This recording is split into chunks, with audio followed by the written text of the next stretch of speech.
Shalom les Koulam, voilà, après ce mois divisé entre la moitié du mois de Hadar et la moitié du mois de Nissan que nous avons passé ensemble, le temps est venu de faire un petit bilan de ce qui s'est passé. Alors on va parler d'actualité et surtout de la chaîne Otzem Yadi. Et c'est parti. Bon, alors pour commencer, comment vous dire, la vidéo que l'année dernière on avait publiée concernant Yetziat Mitzrayim, donc l'Exode, qui avait cumulé une centaine de vues et qui avait déjà bouleversé pas mal de consciences, qui nous avait permis de nous agrandir, de nous élargir, a cumulé, à l'heure où je vous parle, je regarde Facebook en même temps que vous, 54 000 vues, plus de 300 likes, des dizaines et des dizaines de commentaires, je ne sais plus combien de partages. En tout cas, vraiment, on peut dire qu'on a franchi une étape. Vraiment, c'est extraordinaire. Jamais j'aurais pu penser qu'on puisse faire des dizaines de milliers de vues avec cette vidéo et c'est tellement satisfaisant, je vous assure. C'est des années et des années et des années de travail et de recherche et d'études et de questions et de remise en question pour arriver à ce résultat et c'est véritablement gratifiant. Surtout quand on sait qu'en réalité, moi je m'adresse à un public francophone. Donc combien est-ce qu'il y a de francophones traditionnalistes? Je sais pas, quelques centaines de milliers, on calcule pas ça en millions. La chaîne Otsem Yadi ne fera jamais des millions de vues, puisque je m'adresse à un public francophone, traditionnaliste juif et en plus sioniste. Donc déjà on peut retirer tous ceux qui ne le sont pas et il y en a beaucoup. Et quand on voit ce résultat, on se dit qu'on a touché une très très grande partie du public francophone et c'est extraordinaire. Alors, bien évidemment, on va souhaiter la bienvenue aux très nombreux nouveaux abonnés sur la page Facebook. Alors, il y a eu plus d'abonnés sur la page Facebook que sur le groupe WhatsApp. On invite encore une fois, bien évidemment, tout le monde à nous rejoindre aussi sur le groupe WhatsApp parce qu'il permet de condenser tout ce qui est partagé sur les différents réseaux sociaux. C'est-à-dire que quand vous êtes sur Facebook, vous n'avez que les informations qu'on publie sur Facebook. Et on ne publie pas forcément tout sur Facebook. Il y a des fois des vidéos, des petits shorts qu'on ne publie que sur Instagram ou que sur YouTube. Et le groupe WhatsApp, il est pratique en cela que ça réunit véritablement toutes les informations qu'on veut divulguer dans ce petit format. Tov. Il y a aussi quelque chose de très très positif qu'on a vécu durant ce mois. Eh bien, c'est le changement de nom, comme vous le savez. Donc, Lech Lecha, c'est terminé, c'est derrière nous. Et dorénavant, le nom, c'est donc Otsem Yadi. On a fait une vidéo qui explique pourquoi le choix de ce nom. Et en réalité, comme quoi, à tout mal, il y a bien, vu que le référencement de Rossem Yadi a carrément explosé si je devais le comparer à l'Echlecha. Ce qui veut dire que, pour que vous compreniez bien de quoi je parle, lorsque à une époque on me rencontrait dans la rue ou à la synagogue et qu'on me disait mais où est-ce qu'on peut trouver tes vidéos et je leur disais bah écoutez la chaîne, le groupe s'appelle l'Echlecha. Alors déjà, il fallait savoir comment l'épeler comme il faut, parce que c'est du phonétique. Est-ce qu'on l'écrit KH, est-ce qu'on l'écrit LEH? Et puis les gens, lorsqu'ils finissaient par avoir la bonne orthographe, ils mettaient l'Echlecha sur YouTube, on n'apparaissait nulle part. Pourquoi? Mais parce qu'il y a des vidéos qui ont été faites sur la paracha de l'Echlecha par d'autres chaînes et qui font 10 000 fois plus de vues que moi. Et donc du coup, on ne trouvait jamais le groupe, c'était impossible de nous retrouver. Et c'est comme ça que malheureusement on a perdu beaucoup de gens qui étaient intéressés par ce qu'on disait. Mais alors, et je vais vous le montrer, vous le verrez sur votre écran, dorénavant depuis qu'on a créé Otsem Yadi, en réalité le nom est tellement original, il n'y avait qu'un fou comme moi pour y penser, c'est qu'il suffit que vous le mettez en toutes lettres, et comme ça se prononce Otsem Yadi sur internet, et vous avez en première ligne l'Instagram, le YouTube et la page Facebook. Et bientôt, Bezrat Hashem, on rentrera aussi sur TikTok.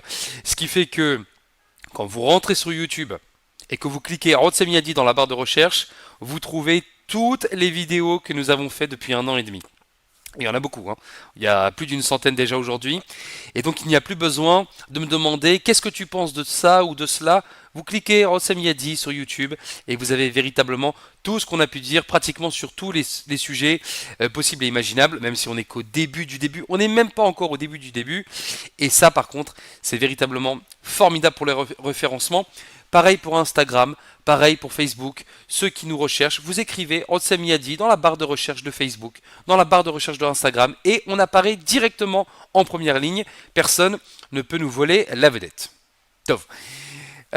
Pour parler aussi d'un autre point qui me laisse véritablement sans voix, c'est voir aussi l'admiration. C'est-à-dire que des gens que je ne connais pas, que je n'ai jamais vus et qui me disent, vous savez, vous ne nous connaissez pas, mais nous, on vous connaît. Et ils viennent, ils me disent, mais c'est extraordinaire et c'est formidable. Waouh, c'est tellement agréable d'entendre ça. On se promène dans la rue, on me dit, ah, c'est vous, Otsemiadi, etc. Je trouve ça véritablement formidable. Et je rentre chez moi, je dis à ma femme, tu te rends compte, les gens, ils me reconnaissent dans la rue et ils sont admiratifs, c'est dingue. Mais en réalité, je vais vous dire, Mida Kenegen Mida. Parce que moi, étant admiratif de mes rabbinim, j'ai toujours été admiratif de mes professeurs. Lorsque j'étais en émoi devant un cours de Torah, mais je pouvais réécouter le cours 3 ou 4 fois d'affilée, jusqu'à le connaître par cœur. Les cours du Rav Haim Dinovich, ou les cours du Rav Reuven Feierman, ou les cours du Rav Aviner, ou les cours, bien évidemment, du Rav Uri Cherki, à une certaine époque aussi, les cours du Rav Ben Chetrit. Ce sont des cours que j'ai écoutés et réécoutés, et j'étais admiratif, j'étais fan, véritablement fan. Et aujourd'hui, que des gens viennent me voir en me disant je suis fan de ce que vous dites, bah c'est un magnifique retour des choses, et merci à vous, qu'est-ce que vous voulez que je vous dise. Merci à vous. Bon, après, bien évidemment, il y a les commentaires négatifs. Ok, Besséder, ça fait partie du jeu. On peut dire que l'année dernière, on était dans la lune de miel avec le groupe, c'est-à-dire qu'il y avait pratiquement pas de contestataires. Les gens, ils écoutaient, ils vérifiaient tout ce qu'on dit. C'est pour ça qu'on prend le temps toujours de ramener les références. Très, très important. Mais il n'y avait pas forcément eu de messages malheureusement des fois insultants, provoquants, etc. D'abord, je ne comprends pas à quoi ça sert les insultes. Si vous n'êtes pas d'accord avec ce que je dis, vous avez entièrement le droit. Je ne dis pas que j'ai raison, je dis que c'est la conclusion que moi j'ai eue. Mais comme je le disais, voilà, la première année est passée, la lune de miel c'est terminé, c'est terminé. Maintenant on rentre dans le concret, on passe la deuxième année. Et donc, bah, les confrontations sont là. Et heureusement qu'elles sont là, et c'est très bien qu'elles soient là. Le Rav Kook disait que s'il n'avait pas eu de contradicteurs, il les aurait payés pour qu'ils contredisent ce qu'il dit. C'est très important d'avoir des contradicteurs, c'est très bien. Et j'encourage, et c'est ce que j'ai fait d'ailleurs après la vidéo sur l'Exode, j'ai envoyé en message privé, pour pas polluer non plus la page, à des gens à qui j'ai proposé d'étaler leur point de vue et d'expliquer pourquoi ils ne sont pas d'accord, et peut-être que moi j'ai raté quelque chose, peut-être que j'ai mal compris quelque chose, et je serais ravi publiquement de m'excuser ou de rectifier si j'ai mal compris, ou des fois mal falsifié, c'est très grave, un texte ou un commentaire que j'ai mal compris. Donc je suis toujours dans le dialogue et j'adore la confrontation des idées. J'ai beaucoup d'amis à moi qui ne sont absolument pas d'accord avec tout ce que je peux dire et on discute à la synagogue et on partage et c'est comme ça qu'on évolue et j'apprends des fois des choses et des fois je fais aussi des erreurs. Bon, généralement, avant de publier, je me renseigne et re-renseigne et re-renseigne et oui, pour répondre à la question que beaucoup me posent, je contacte mes rabbinim pour leur demander est-ce que j'ai bien compris ou est-ce que j'ai mal compris. Ça ne veut toujours pas dire qu'ils ont raison, ça veut dire que c'est leur point de vue. Et moi, j'accepte leur point de vue vu qu'il convient au mien. Et il m'arrive aussi des fois de ne pas être d'accord. Et d'être en contradiction des fois avec mes rabbinim. Et de dire non, je pense que vous avez tort, j'ai les arguments qui peuvent le démontrer. Et si le rave en question n'a pas la possibilité de contredire mes arguments, j'ai le droit de penser ce que je veux, avec son accord bien sûr, et de publier ce que je pense. Voilà, mais pour ce qui est des insultes, franchement, bon bah, on les a masquées parce que je ne vois pas l'intérêt, je ne vois pas ce que ça apporte aux gens d'insulter comme ça gratuitement sur les réseaux. C'est un peu idiot, mais bon, c'est comme ça. On ne peut pas changer le monde. En tout cas, on ne peut le changer que graduellement et pas du jour au lendemain. Bon, il y a autre chose aussi que j'ai remarqué depuis maintenant, depuis quelques temps, et ça je trouve que c'est formidable, c'est que lorsqu'on vient me voir maintenant en privé pour me poser une question, ou pour soumettre une idée, ça c'est véritablement énorme, on va mettre le téléphone en silencieux, c'est que lorsque maintenant on vient pour me parler d'un sujet de Torah, la première chose qu'on me dit, limite on s'excuse, on me dit, alors j'ai pas la référence, mais voilà j'ai une idée. Ou alors, qu'est-ce qu'on me dit aussi? Oui, ça peut paraître bête, mais voilà ce que je pense. Par exemple, j'ai fait une énigme, quelqu'un, et j'ai trouvé ça tellement beau que je l'ai publié, quelqu'un est venu en privé et me dit, voilà, c'est peut-être idiot ce que je dis, mais voilà ce que je pense. Et en réalité, ça prouve que ça marche. Ça prouve que on a réussi quelque chose. Parce que depuis tellement de temps qu'on répète, mesdames et messieurs, lorsque vous affirmez quelque chose, ne me dites pas ah mais c'est ce qu'on entend, c'est ce que j'ai entendu, c'est ce que tous les rabbinim disent. Mais ça c'est pas une référence. Quel rabbinim? Qui le dit? Où est-ce que c'est écrit?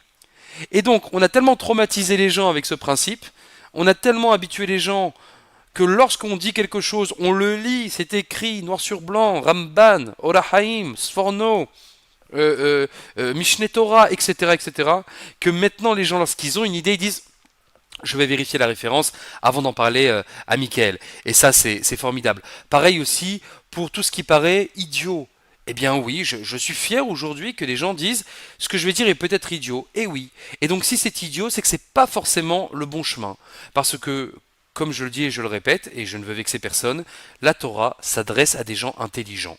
Donc, si l'idée est complètement idiote ou complètement surréaliste, c'est qu'il y a de grandes chances qu'elle soit fausse. Parce que la Torah, je le dis encore une fois, c'est quelque chose de profondément intelligent.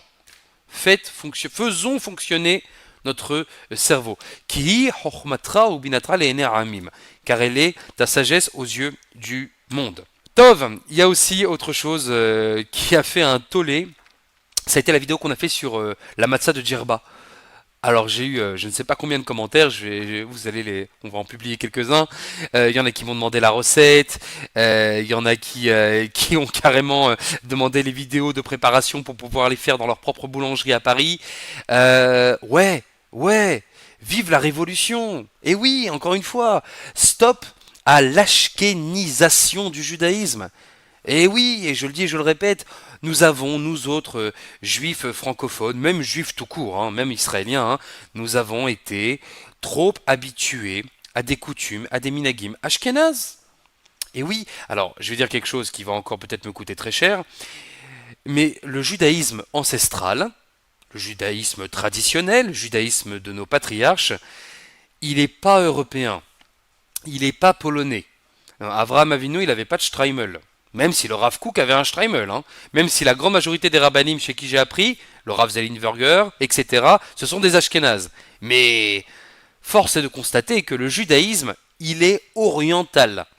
Hein. Il n'est pas européen. Le judaïsme, le vrai judaïsme, il est oriental. Donc, je suis désolé, même si pendant des décennies en Europe, les très très grands poskim, les grands commentateurs, les grands décisionnaires étaient ashkénazes, et très bien, et kol hakavod, et c'est formidable, mais le véritable judaïsme ancestral, eh ben, il est oriental, ne soyez pas honteux d'être séfarade, c'est fou, c'est ce que je reproche aussi beaucoup aux Haredim, c'est de vouloir, comme on dit en hébreu, les ishtaknez, mishtaknezim. Ils veulent absolument ressembler au Haredim de Ponovitch. Ils se sentent inférieurs par rapport aux grandes yeshivot ashkénazes. Non, ça devrait être le contraire. Ce sont les ashkénazes qui devraient justement prendre nos minagim. Et encore une fois, c'est peut-être non, c'est pas humiliant en réalité. C'est juste la vérité. Le véritable judaïsme, il est oriental. Ce sont les Sfaradim qui sont le plus proches de la véritable tradition juive. Et les Ashkénazes le savent. Le Rav Ovadia l'a dit publiquement, c'est à eux de faire comme nous. Alors peut-être pas sur tout, on n'a peut-être pas raison sur tout, mais déjà sur la prononciation des mots. Quand moi je me retrouve dans une synagogue ashkénaze, et ça m'arrive parce que c'est la seule synagogue sioniste du coin, et qu'on me fait monter chez Artzibourg, je suis très agréablement surpris que le Kaal, qui est 100% ashkénaze, vient et me félicite d'avoir fait une lecture à la Torah qui est la véritable lecture. On dit resh, on dit waouh, on dit Qouf. Hein, on dit pas re, oi, et etc. Donc bon, c'est pas pour faire polémique, mais en tous les cas, si la vidéo elle a pu rapprocher un petit peu le judaïsme de manière générale, qu'il soit sfarade et ashkénaze, de notre véritable tradition, à savoir la véritable matzah qui ressemble à une pita, eh ben tant mieux et j'en suis très très content. Tov, quelques questions que j'ai reçues. Alors, première question que j'ai reçue, pourquoi est-ce que je n'ai pas encore sorti le livre sur les cours que j'ai fait sur l'Exode? Ah, pourquoi je n'ai pas sorti de livre encore? Bah, c'est très simple. D'abord, on a sorti le petit PDF que j'invite tout le monde à regarder, où là-bas il y a toutes les références. D'ailleurs, il a été publié sur le groupe WhatsApp, c'est pour ça que je précise qu'il est important de rejoindre le groupe WhatsApp, plus que les pages Facebook. Mais la deuxième raison, la vraie raison pour laquelle je n'ai pas encore sorti de livre, c'est parce que vous pensez véritablement que j'ai dit tout ce que j'avais à dire sur la sortie d'Égypte. Mais vous plaisantez. C'est pour ça que ça me fait rire quand je vois que les gens ils sont choqués de ce que j'ai raconté. Mais on n'est même pas au 10e de tout ce que j'ai à vous choquer sur la sortie d'Égypte. Je vais vous donner comme ça, allez, un petit avant-goût de ce qui vous attend pour les années prochaines. Si je vous dis par exemple, et il y aura les références, que le fameux Melech Mitzrayim, ou le fameux pharaon, il y en a qui pensent que ce sont deux personnes différentes. Le roi d'Égypte c'était une chose et le pharaon c'était une autre. Il y en a un qui était premier ministre et l'autre qui était président. Un petit peu comme dans nos directions occidentales actuellement. Et si je vous disais que c'était une femme, que le pharaon était une femme, ou que le Melech Mitzrayim était une femme, Nefertari. Si je vous disais que le pharaon qui a condamné Moshe Rabbeinu à mort avant qu'il aille se réfugier à Midian, si je vous disais que c'était son fils, le fils biologique de Moshe Rabbeinu, c'était lui le pharaon qui l'avait condamné à mort, c'est complètement fou. Mais c'est un long travail qui se fera avec le temps, Be'ezrat Hashem.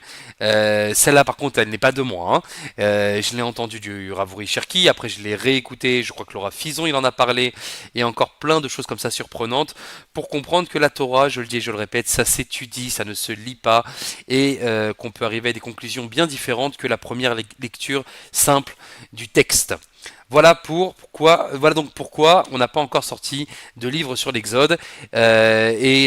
Lorsque on aura dit tout ce que nous avons à dire, alors Bezrat Hashem on sortira un magnifique livre qui chamboulera votre compréhension de cette histoire. Bon, on m'a posé une autre question, celle-là qui est plus, en réalité, qui est véritablement le cœur du sujet. Pourquoi est-ce qu'on nous a toujours enseigné l'Exode à la façon Spartacus? C'est vrai, c'est une vraie question qu'on m'a posé ça. Pourquoi on nous a toujours expliqué que les Hébreux étaient fouettés, maltraités, etc. Alors que, encore une fois, le Or HaHaim, c'est pas un rabbin moderne, hein, c'est pas un rabbin qui est arrivé il y a 10 ans. Le Or HaHaim, quand même, il est assez ancien et il est écrit noir sur blanc. Et puis même sans le Or HaHaim, il suffit de, encore une fois, d'utiliser son cerveau pour comprendre que la Torah ne peut pas nous dire dans la fin du livre de Bereshit que le peuple d'Israël était des nobles et juste après se sont retrouvés enchaînés. C'est pas possible. Il suffit juste de réfléchir. On ne peut pas passer d'un stade A à un stade B comme ça. Ou alors il y a eu une guerre. Ou alors il y a eu une guerre civile, etc. Mais c'est pas écrit dans la Torah. Il n'y a pas écrit qu'il y a eu une guerre. Il y a écrit au contraire que Pharaon a essayé d'éviter la guerre. Comment ils ont pu se retrouver esclaves du jour au lendemain? Ce n'est pas possible. Donc, pourquoi est-ce qu'on nous a raconté cette histoire de cette manière-là? Alors, premièrement, parce que quand on fait une lecture superficielle, bah, c'est la conclusion qu'on peut en tirer. Ça, c'est la première raison. La deuxième raison, c'est aussi le cinéma. Bien sûr. C'est Hollywood, c'est Le Prince d'Égypte, c'est les 10 commandements de Charlton Heston, de Cecil B. DeMille, de DreamWorks, etc., qui ont véritablement modelé, structuré notre regard sur la Torah. Bon, mais il faut savoir que ce n'étaient pas des grands talmudistes, hein, ni DreamWorks, même s'il y a beaucoup de vérité dans le film du Prince d'Égypte, mais je ne pourrais pas en dire plus. Il y a beaucoup de choses très très vraies dans le Prince d'Égypte, beaucoup plus que dans les 10 commandements de Charlton Heston, mais je n'en dirai pas plus pour cette année. Malgré tout, le récit principal de penser que les enfants d'Israël étaient ligotés, enchaînés, massacrés, etc., cette histoire est fausse. complètement fausse. C'est le Erev Rav qui était dans cet état-là, et le Erev Rav qui fait partie intégrante du peuple d'Israël. Oui, ça aussi, encore une bombe que je vous lâche et que Bezrat Hashem on pourra développer dans des prochaines vidéos. Maintenant, la troisième raison pour laquelle je pense cette erreur est survenue, et ça je vais le dire avec beaucoup, je vais prendre beaucoup de pincettes, en réalité c'est une question de mentalité. C'est une question de mentalité. La Torah qui nous a été enseignée en France, aux États-Unis, à Berlin, en Allemagne, c'est une Torah d'exil. C'est une Torah qui se concentre uniquement sur le principe des Shalosh Shvuot. Les Shalosh Shvuot, ce sont les 3 jurons dans la Gemara qui nous interdisaient de créer l'État d'Israël. Et donc, cette mentalité d'exilé qui est de prendre à la lettre ou de mal comprendre ce que la Gemara nous a dit, à savoir d'attendre, d'être passif concernant la délivrance, c'est-à-dire ahakelo, il faut attendre. La traduction du mot ahake a été, non, je dirais pas falsifiée, je dirais juste mal compris, et on a cru qu'il fallait attendre que le Mashiach arrive, de la même manière qu'il fallait attendre que Moshe Rabbeinu nous délivre. Voilà comment nous sommes arrivés à cette mauvaise compréhension. Eh bien non, ce n'est pas le message de la Torah. La Torah, elle te dit, va, lech lecha, va pour toi, va, kol asher bekochacha la'asot aseh, tout ce qui est en ton pouvoir, fais-le. C'est à cause de cette mentalité d'exilé que le regard sur l'Exode a été un regard d'exilé, de pauvre Mishkin, de juif qui est là, tout tremblant, et qui attend que Dieu le sauve. Mais non.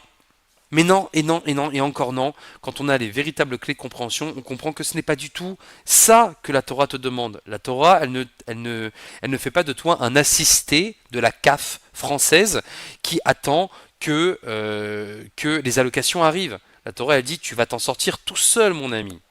C'est ça le projet. C'est ça l'idée. Tu vas devoir toi-même te séparer de l'Égypte. C'est d'ailleurs pour cela que la paracha de Béchalar, qui est une paracha que je connais très bien, c'est ma paracha de Bar Mitzvah, elle commence par le mot Wayehi, et ce fut. Et ce fut lorsque Pharaon renvoya le peuple. C'est qui le peuple? C'est le Erev Rav d'ailleurs, ce n'est pas Israël. Ça c'est ce que dit le Or HaHaim, pour ceux qui veulent la référence, c'est sur le verset, vous verrez. Pourquoi il y a écrit Wayehi? On sait que Wayehi, et ce fut, désigne la Shon Tsar. C'est un langage attristé, c'est un langage négatif. On ne devrait pas dire Vayehi, parce que quand Pharaon, finalement, il demande au Erev Rav et à Israël de partir, on aurait dû commencer par un mot qui est beaucoup plus joyeux, plutôt que de choisir le mot Wayehi. Eh bien non, encore une fois, c'est ça justement que nous apprend l'Exode. C'est que, même si je sais pertinemment que il est bon pour moi que je quitte l'Égypte, pour pouvoir me réaliser dans mon propre pays en terre d'Israël, pour devenir moi-même une superpuissance, même si je sais au fond de moi que c'est ce que je devrais faire, même si Pharaon lui-même savait au fond de lui que c'est ce qu'il devait faire, et c'est pour ça qu'on lui a envoyé les 10 plaies, pour lui dire relâche-la, libère-la, sinon c'est toi qui vas en souffrir, et bien malgré tout, malgré qu'on sait que cette relation est toxique, eh bien la séparation elle fait mal. Elle fait très mal. Et oui, on n'est pas sorti d'Égypte tout souriant, génial, nous avons été libérés de l'esclavage. Non, on est sorti en traînant les pieds. Vraiment. Celui qui est sorti Behipazon, celui qui est sorti par précipitation, c'est le Erev Rav, parce qu'on ne lui a pas laissé le choix. Mais Israël, nous dit le prophète Ishaïa, Kilo Behipazon Tetseu. Vous ne sortirez pas par précipitation. Parce que c'est très très difficile de quitter la France, de quitter ses habitudes, de quitter la baguette, de quitter Question pour un champion, de quitter la gentille boulangère qui vous reçoit le matin en disant bonjour monsieur, alors ça fera 2 euros. Et quand on arrive en Israël et que le commerçant il te regarde pas, à la limite il te jette la pita à la figure. Ah oui c'est dur, ah oui c'est très dur. Mais c'est ça en réalité le travail qui nous avait été demandé.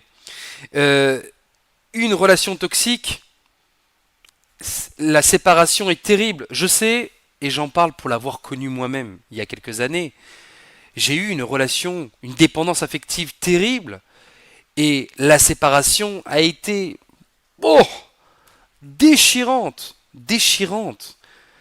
C'est ça en réalité, cette relation entre Israël et Pharaon, entre l'Égypte qui a besoin de ces juifs pour pouvoir attraper tous les cerveaux juifs pour devenir une grande puissance, mais qui d'un autre côté jalouse aussi les juifs, c'est cette relation toxique, c'est une sorte de pervers narcissique comme ça qui dit j'ai besoin de toi, sans toi je meurs, mais je t'utilise.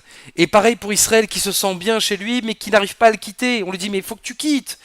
Une relation, une dépendance affective, une relation qui est toxique, une relation interdite, c'est tellement difficile de s'en séparer, c'est tellement dur, c'est plus difficile que la drogue, c'est plus difficile que la cigarette, c'est plus difficile que le Coca-Cola. Et lorsqu'on vient me voir en me disant mais ouais mais si tu savais comme c'est dur, tu sais pas à quel point c'est dur, je sais combien c'est dur. Je sais combien c'est difficile de se séparer de quelqu'un qu'on aime profondément. C'est terrible. Les Chachamim nous disent que une séparation, la séparation d'une dépendance affective, elle peut arriver jusqu'à la mort. Est-ce que vous vous rendez compte?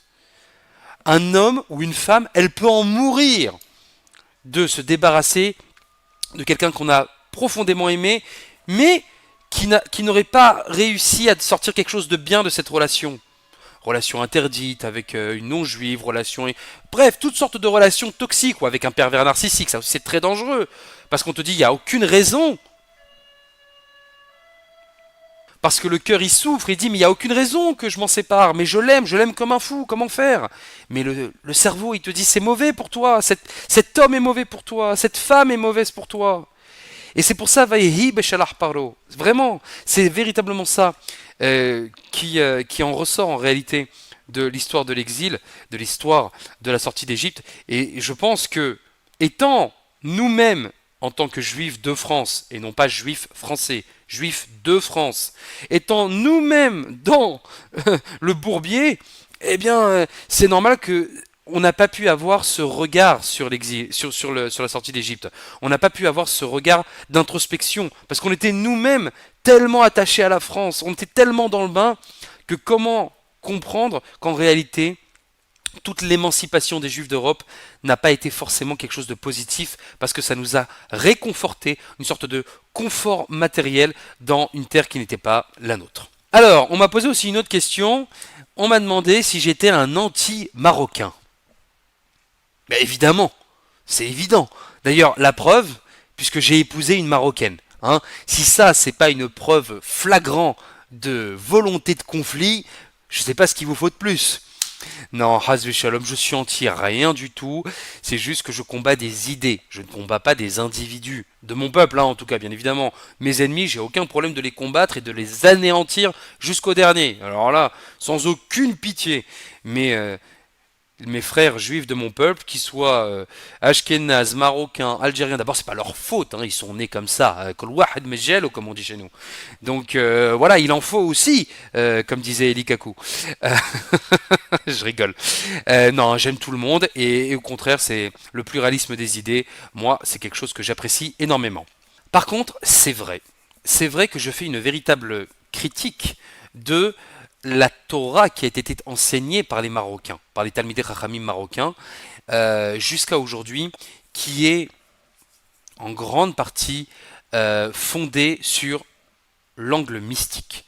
Des fois, ça devient presque uniquement que mystique. C'est-à-dire que on va vous raconter l'histoire de Baba Saleh ou Rabbi Yaakov Abu Hatzela, etc. On va pas vous sortir une halakha qu'il a donnée. On va pas vous sortir, alors que c'était des Talmidei Chachamim immenses. Vous savez que le Baba Saleh, c'est un Dayan. Hein, un Dayan, c'est pas n'importe qui. Et on va jamais entendre quelque chose de ilchatiquement intéressant, un chidouche, un pirouche. Non, on va se concentrer sur les miracles qu'il a fait, et il a mis le bandeau, et il a dit saute 3 fois en arrière, et c'est ça la Torah. C'est c'est tellement, d'abord, faites attention à toutes ces histoires, il y a 90% qui sont fausses. Déjà, je préfère vous prévenir, c'est pareil, c'est comme les histoires du Baal Shem Tov. Je préfère vous dire tout de suite, il y a beaucoup, beaucoup de falsifications et de bêtises dans toutes ces histoires magiques, fantastiques et mystiques. Mais pourquoi je combats le mysticisme? Je répète, c'est toujours le même principe. Parce que ce n'est pas moral. Parce que si, lorsque j'ai des problèmes d'argent, on me dit, regarde, tu prends la petite caméa là, pas la gourmette là, je sais plus comment ça s'appelle, une amulette. Tu prends l'amulette et tu vas voir, la parnassa va s'ouvrir. Mais où est-ce qu'il est Où est-ce qu'elle est la valeur morale là-dedans? Donc c'est très bien, j'ai pas besoin de faire teshuva, j'ai pas besoin de bouleverser mon comportement, je n'ai pas besoin de chambouler mon quotidien, je peux rester le même fainéant, le même paresseux, le même grincheux, le même radin, et il me suffit d'une amulette ou d'une bracha, et tout va s'arranger. Mais c'est de la sorcellerie. Alors je ne dis pas que la mystique n'existe pas du tout dans la Torah. En réalité, j'en sais rien, parce que beaucoup de grands Talmidei Chachamim, à commencer par le Rambam, si vous lisez rigoureusement le Rambam, c'est clair. Je pense que c'est clair comme de l'eau de roche. Le mysticisme, ça n'existe pas. La mystique, c'est de l'idolâtrie.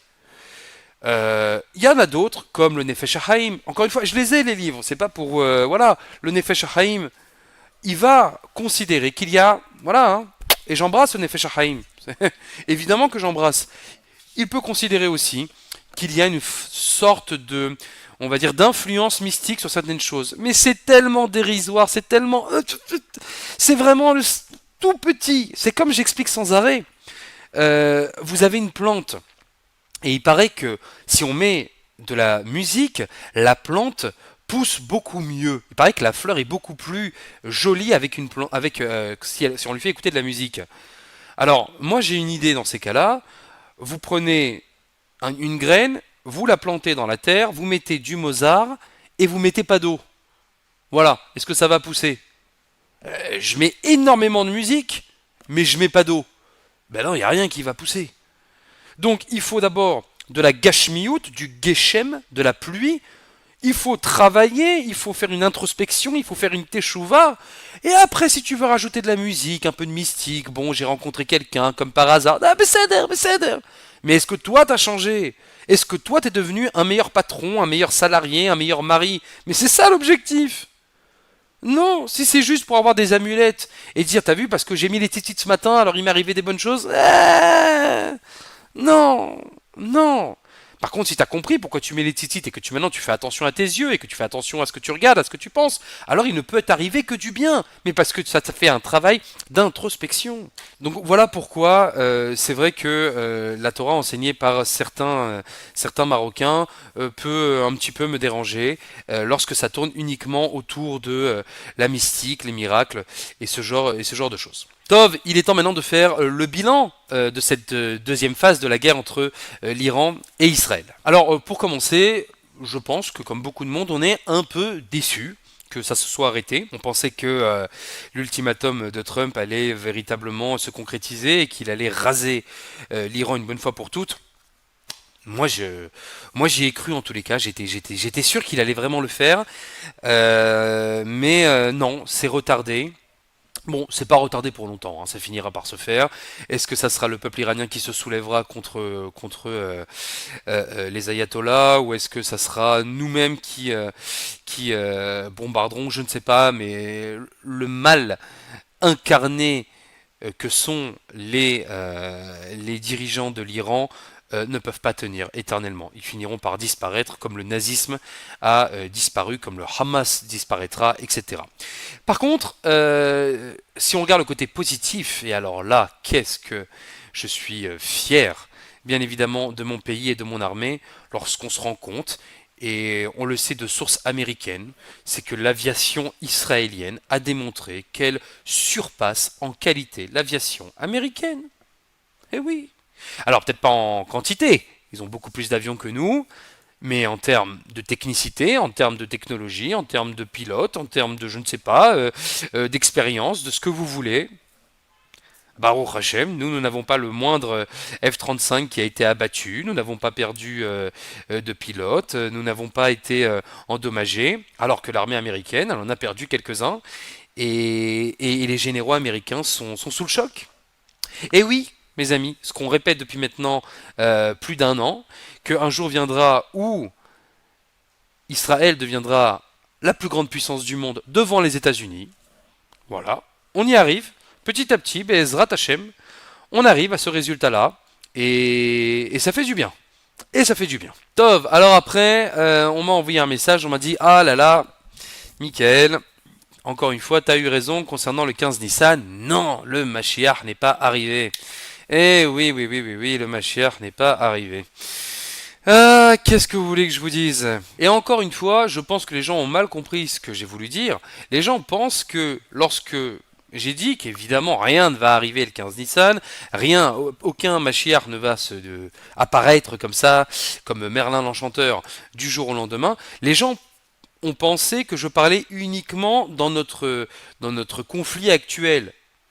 Et qu'un jour viendra, dans quelques décennies, où oui, il apparaîtra comme ça du jour au lendemain. C'est pas du tout ce que j'ai dit. C'est pas du tout ce que j'ai dit. Lorsque je vous dis que le Mashiach ne va pas apparaître, je n'ai pas parlé ponctuellement. Je parle de manière perpétuelle. Le Mashiach ne va jamais apparaître. Jamais. C'est pas ni maintenant, ni demain, ni jamais. Pensez que un Merlin l'Enchanteur ou je sais pas moi, un ange tombé du ciel va un jour apparaître comme ça et dire regardez, c'est moi, prosternez-vous. C'est une telle mauvaise compréhension de la Torah et de l'histoire de manière générale. Ça n'est jamais arrivé, même dans l'histoire juive. David Ameller, il n'est pas apparu. David Ameller, il a commencé son processus, et ça a été très difficile pour lui, et on l'a considéré comme un bâtard, et il a eu une vie très très difficile, il a eu des ennemis de l'extérieur, de l'intérieur, même dans sa propre famille, et même après qu'il a été oint par Shmuel, c'est-à-dire que Akadosh Baruch Hu a attesté du fait qu'il était Mashiach, il a continué à être persécuté, il a continué à être violenté, il a continué à être pourchassé. Personne n'est venu dire ah ça y est Shmuel a oint David, Mashiach est arrivé. Non, non personne n'a dit ça. Ça a été très dur. Toute sa vie, même à la fin de sa vie, même lorsque David Ameller est mort, les gens continuent à dire non, ça c'est pas Mashiach, ça c'est un bâtard, ça c'est quelqu'un de pas de chez nous. En plus, il est très très loin du niveau de Torah que avait Achitophel ou Doeg ou Yoav ou Avner, etc. Il peut même pas se comparer à eux. Lui, c'est un traditionnaliste. C'est patati comparé à leur époque, hein, bien sûr, pas comparé à aujourd'hui. Donc c'est pas du tout le Mashiach qu'on attendait. Même après sa mort, même une fois que le Mashiach est mort, lisez la Bible. On a continué à critiquer David. Vous savez à quel moment on a fini par accepter que David était Mashiach? Eh ben c'est une fois qu'il est mort et que Shlomo, qui avait 12 ans, donc son fils, a finalement construit le Beth Amikdash et qu'il y a eu l'inauguration du Beth Amikdash. Ce qui veut dire que même lorsque Shlomo Ameler était en train de construire le Beth Amikdash, il y avait encore des gens qui le critiquaient et qui disaient qui c'est qui se permet lui de construire le Beth Amikdash. Lui, là, l'enfant du père qui a pris une femme qui était mariée, etc., etc. Vous pensez que ça a été tout rose? Les gens ont dit waouh, Shlomo, guide-nous vers la lumière. Pas du tout. Et critiquer, et pourchasser, et insulter, et tout ce que vous voulez. Et David, le Mashiach, était mort depuis longtemps déjà. Et il a fallu l'inauguration du Beth Amikdash, avec Shlomo Ameler, avec les prophètes, etc., pour que enfin, rétroactivement, les gens, le peuple d'Israël a pu accepter que David était Mashiach. Rétroactivement, lorsqu'ils ont vu que au final le résultat a démontré que la Shekhinah est descendue sur le Beth Amikdash, alors seulement ils ont dit ah donc David c'était le vrai Mashiach. Ben, ça sera pareil pour nous. Et ça a été pareil avec 1948. C'est-à-dire que quand il y a eu la déclaration d'indépendance, les gens ont dit mais non, mais ça c'est pas le véritable État que Akadosh Baruch Hu veut pour nous, c'est du Erev et ça critique et ça critique. Et quand on voit qu'au résultat, eh ben en fait oui, c'est ça, la fameuse Géoula, c'est 1948. Eh oui, Hey Tachar, c'est ça, c'est exactement ça. Eh bien, rétroactivement, les gens ont dit ah alors en fait c'était ça peut-être le fameux Bayomahu, le fameux jour où Akadosh Baruch Hu délivre son peuple. C'était ça en réalité, c'était Yom HaAtzmaut il y a 80 ans. Rétroactivement, parce que lorsque on est dans le feu de l'action, on voit rien. On dit Bibi, c'est un coffre, Ben Gvir, c'est un rigolo, Smotri. Mais non, mais c'est ça, Mashiach. Mais vous, on s'en rendra compte rétroactivement. Jamais un jour viendra quelqu'un et tout Israël dira oh, mon Seigneur, enfin tu es là. Non. Eh ben non. Et il y aura encore beaucoup de guerres, je préfère vous prévenir. On est loin d'avoir fini. Parce qu'on ne peut pas penser que le monde a été réparé, qu'on a fait le tikkun haolam, tant que la Turquie, enfin plutôt les dirigeants de la Turquie sont encore en place. Parce que la Turquie, c'est pire encore que l'Iran. Parce que Elle arrive à véritablement manipuler l'Europe. Le monde ne peut pas être en paix tant que la Chine est encore communiste. Comment est-ce qu'on peut imaginer un monde de paix avec la Chine? Est-ce que vous savez ce qui se passe en Chine? Vous savez ce qui se passe avec les Ouïghours? Est-ce que vous êtes au courant de la monstruosité de cette nation, enfin de cette nation, de ces dirigeants? Comment on pensait qu'on puisse arriver maintenant à l'étape de la paix universelle lorsqu'on a un État comme la Chine? Et non, il y aura un affrontement avec la Chine, il y aura un affrontement avec le Pakistan, il y aura un affrontement avec la Jordanie, avec le Liban. Israël doit récupérer aussi beaucoup de terrains qui lui appartiennent. Il y a aussi le problème pour moi qui est encore pire que Gaza. Il y a les 81 villages arabes anti-israéliens en Israël. Comment est-ce qu'on va faire pour s'en débarrasser de cela? S'ils étaient encore une fois israéliens, fiers d'être israéliens, bon, ça me poserait problème qu'ils se soient communautarisés, parce que la seule communauté qui existe, c'est la communauté nationale, comme le dit Éric Zemmour. Donc ça m'aurait dérangé. S'ils étaient encore israéliens, comme les Druzes ou patriotiques, etc., bon, ça me dérangerait moins. Mais ce sont des villages arabes foncièrement anti-juifs. Comment est-ce qu'on va faire pour s'en débarrasser? Comment est-ce qu'on va faire? Donc vous croyez quoi, que du jour au lendemain, ces villages, ces 80, ces dizaines de villages arabes en Israël, ils vont plier bagages et ils vont partir? Bah non, il va falloir que la démographie fasse son travail. Il va falloir peut-être s'implanter là-bas. Il va falloir que peut-être eux-mêmes changent de mentalité. S'ils sont d'accord de recevoir la Médinat Israël comme étant leur pays et qui payent leurs impôts et qui font leur service militaire, Baruch Haba, on n'est pas raciste. On n'est pas raciste, au contraire. Ils sont invités à rentrer dans les rangs et devenir de vrais Israéliens tout en restant arabes. C'est très bien. Ils peuvent rester arabes, il n'y a aucun problème. Mais il faut qu'ils soient israéliens. Parce que tant qu'on a ce problème-là en Israël, mais on a un cancer de l'intérieur, comme l'immigration en France, qui est en train de vraiment de cancériger le pays, parce que ce sont des nations dans la nation. Et donc il y a encore beaucoup de travail. Il y a encore beaucoup de travail. Il y a aussi une erreur que j'aimerais rectifier. Les gens m'ont dit que j'avais dit que Binyamin Netanyahou était Mashiach. Je n'ai jamais dit ça. J'ai dit, faites attention à ce que je dis. Binyamin Netanyahou, d'après moi, il est potentiellement Mashiach.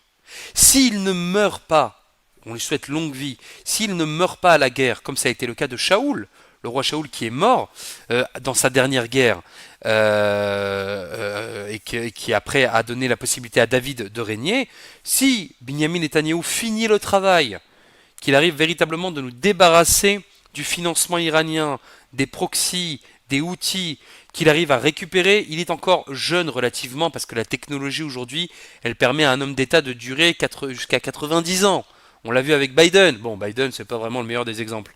Mais aujourd'hui, un homme, il peut vivre beaucoup plus longtemps qu'avant. Il a encore beaucoup de travail. Et s'il arrive à le faire, et s'il finit par récupérer tout ce qui est au-delà de la ligne verte et de reconstruire le Beth Amikdash, et s'il finit par instaurer une constitution thoraïque dans ce pays, comme ce qui est en train de se faire d'ailleurs, en conflit avec Bagatz, avec la Cour suprême, eh bien oui, qu'est-ce qui vous reste comme critère à remplir? Qui soit quoi? Qui soit Shomer Torah ou Mitzvot? Eh ben il a qu'à faire Teshuvah. Le jour même, il dit voilà, à partir de maintenant, je fais Torah et Mitzvot, je suis Shomer Shabbat, je mets la kippa, je mets les tefilin, Zao, Nikmar, hein. Qu'est-ce que vous voulez de plus? Donc il l'est potentiellement, il ne l'est pas encore. Il ne l'est pas encore parce que, je le répète, il n'y a pas de prophète encore. On va rentrer maintenant dans une ère prophétique, Bezrat Hashem. Mais il n'y aura pas un prophète qui arrive et qui dit coucou c'est moi encore une fois. Non, ça sera une ère prophétique. À l'époque de Shmuel, il y avait d'autres prophètes, il y avait Élie avant lui. La prophétie faisait déjà partie de notre quotidien. Il y avait des gens qui se réveillaient un matin en disant j'ai eu une prophétie. Des gens qui étaient agriculteurs, hein, qui se levaient un matin, qui j'ai reçu une prophétie. On était dans l'ère prophétique. Et on est en train d'y rentrer grâce, et ça je le dis, je le répète, et on fera un jour un cours très intéressant dessus, grâce à la musique. Lorsqu'on aura des chanteurs engagés de droite qui chantent, qui louent Akadosh Baruch Hu, alors petit à petit on rentrera de plus en plus dans l'ère prophétique grâce à la musique, grâce à la culture, grâce à la peinture, grâce à l'art. C'est l'art qui nous permettra d'accéder à la prophétie. Et donc préparez-vous dans les 40 prochaines années, après 40 ans d'artistes de gauche wokistes, Voilà, Hollywood, Canal+, les guignols de l'info, voilà, toute cette propagande gauchiste, cinématographique, artistique, ça y est, ras-le-bol. On va rentrer maintenant dans une période artistique de droite. C'est ce que nous, chez Outsam Yadi, on essaye de faire d'ailleurs, petit à petit. Là, la prophétie va pouvoir, Bezrat Hashem, revenir. Bon, il est maintenant temps de parler des projets de Outsam Yadi. Bon, ceux qui viennent d'arriver sur le groupe ne vont peut-être pas comprendre de quoi je parle, mais vous savez que nous, à la base, lorsqu'on est en temps de paix, ce qui nous arrive pas souvent en ce moment, on a un programme, c'est-à-dire que tous les jours, on publie une petite vignette sur l'histoire du sionisme, la date de chaque jour, qu'est-ce qui s'est passé le 10 Nissan, qu'est-ce qui s'est passé le 5 Kislev, qu'est-ce qui s'est passé, etc. Et c'est toujours en référence à nos pères fondateurs du sionisme ou de l'histoire juive de manière générale. On a aussi les shorts sur la paracha, ce sont des vidéos d'une minute qui traitent de la montée du jour de la paracha qu'on va lire la semaine, première montée, deuxième montée, troisième montée. C'est ce qu'on avait commencé à publier tous les jours et ça permet en 2 minutes d'avoir un petit récapitulatif de la montée avec un ridouche, toujours un petit ridouche. Et on avait commencé aussi les vignettes sur le Tanakh, on avait commencé le livre de Yehoshua, alors c'était de l'écriture uniquement, et on s'était arrêté parce que voilà, le chamboulement, la guerre, etc., ça devenait trop compliqué. Donc j'espère que maintenant on va pouvoir s'y remettre. Maintenant on a le Homer, donc tous les jours on aura la petite vignette sur le Homer. J'espère qu'on aura le temps de faire la vignette sur la date du jour. Le recommencer les shorts sur Instagram et sur Facebook de la paracha et de recommencer à développer le concept paracha et actualité le jeudi soir pour avoir de quoi faire des drachot pendant Shabbat. On m'a demandé aussi quel était l'objectif dans les prochaines années de Outsam Yadi. Alors, il y en a beaucoup, mais alors celui qui me tient véritablement à cœur en réalité, c'est le short. Ces petites vidéos donc très courtes qui ont pour objectif de résumer toute une étude et de rapporter l'idée que moi, personnellement, j'en ressors avec bien évidemment une référence rabbinique. L'objectif, il est de le faire sur toute la Torah. Voilà mon objectif pour les, je sais pas, 4, 5 prochaines années.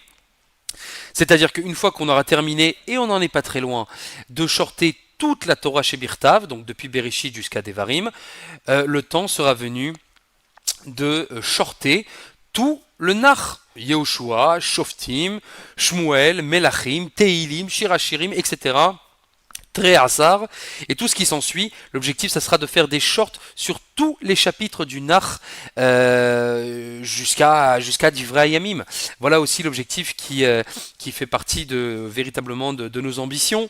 Et c'est pas fini parce que j'ai aussi l'intention, Bezrat Hashem, de faire des shorts sur la Torah chez BLP. Alors, il y aura tout un programme pour comprendre comment est-ce qu'on va faire pour shorter toute la Mishnah et toute la Gemara Babli et Yerushalmi. Et oui, on a trouvé la méthode qui nous permettront de le faire.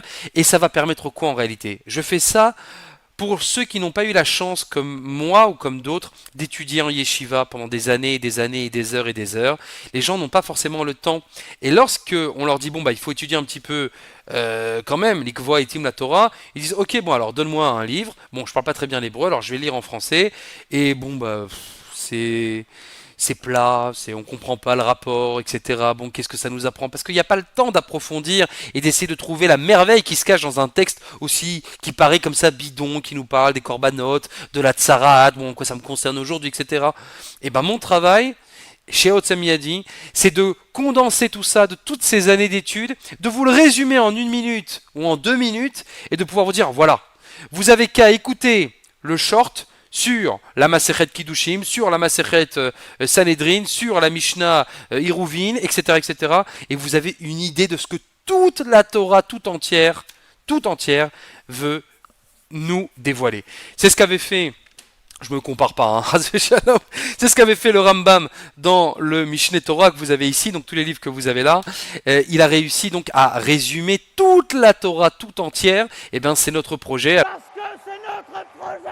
Alors on est très très loin du Rambam, mais si on arrive au moins dans les années à venir à pouvoir shorter toute la Torah, chez Birtav et chez BLP, pour que les gens puissent en quelques minutes savoir de quoi la paracha elle parle, de quoi la Mishnah elle parle, de quoi le Tanakh il parle, la Gemara, peut-être même un jour la Halacha, même si j'aime pas trop parler d'Halacha parce que je pense que chacun a ses rabbanim et que la Halacha elle est propre à chaque Rav. Voilà, soit dit en passant.